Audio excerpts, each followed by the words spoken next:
So I wanted a ring of fire, all right? Ring of fire.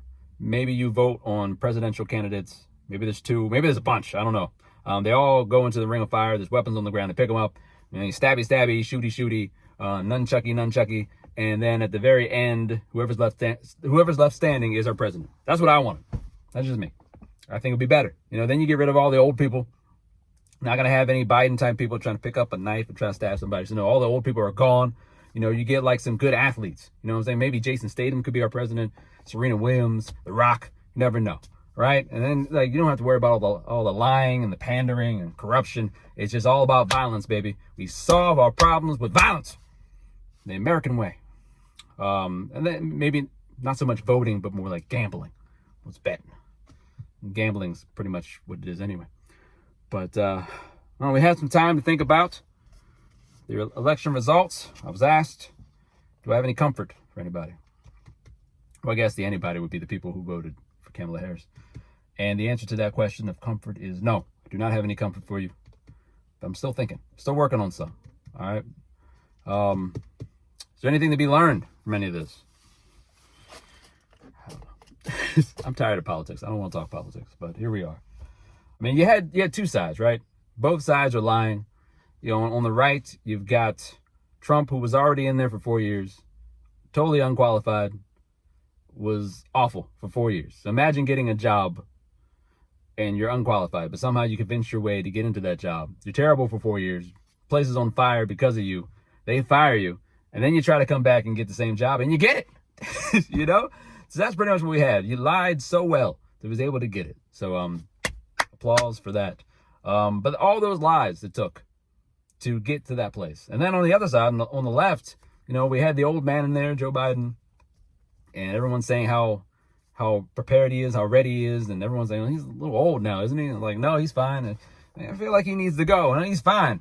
Well, maybe he does need to go. And then Kamala Harris is there. And then we remember that Kamala Harris tried to run for president before, and everyone, including Democrats, said, no, thank you. But then she has to come up with a bunch of lies to convince the American people that this time it'll be different. Right? So both sides are trying to convince the American people that this time it'll be different.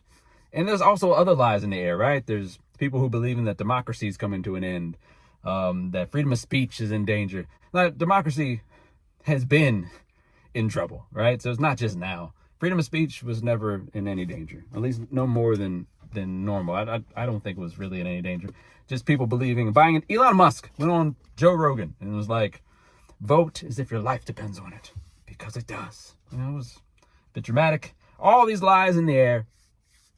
And then at the end of the day, Trump is victorious. And you got to give it up for him, because he's been rallying since Hillary Clinton, right? He's never stopped rallying, and that's a lot of work. That's a lot of lying, a lot of build up of these lies, right? So you got to give it up to Trump for that, right? I suppose. And here we are. So is there anything to learn from all this? I suppose the Republicans, I don't mean everybody, but I suppose the Republican Party has learned that Trump is the greatest human being of all time. I'm not saying that he is. I am certainly not saying that. I'm saying the opposite. But I'm saying they should believe that, right? I mean, against all odds, he's back. A job, once again, he's totally unqualified for. If you're objectively speaking, I don't want to go down that road. He's objectively unqualified for the job again. But they're going to be seeking that type of mold again, right? If it worked twice, why go away from that model that is Trump, right? And we'll get better Trumps in the future, right? And as far as the Democrats, I hope that they learned to plan better, because their planning over the last really 15 years or so, at least, has been bad, real bad. I don't have time to get into all the ways they've been bad, but y'all know Democrats have been bad at planning. I hope that we can go back and truly be for the people. But they're not going to learn that, right? They're not going to learn that. And even if they did learn that, I feel like those days of like the straight-laced politics are over, right? I feel like Trump has changed the game, man. We need somebody who's going to be out there and be like Trump. So perhaps what the Democrats should learn is to get somebody just like Trump, but for Democrats. I'm thinking Kanye West. How about that? We get Kanye West on board strictly for Democrats. You got to fight narcissism with narcissism. You know what I'm saying? So that's what I'm thinking they should learn. But I think that nobody's going to learn anything. I think that in 4 years, we're going to be right back in here. Right back here. Same arguments. The country probably a little bit more singed, a little bit more chaotic after 4 years again of Trump.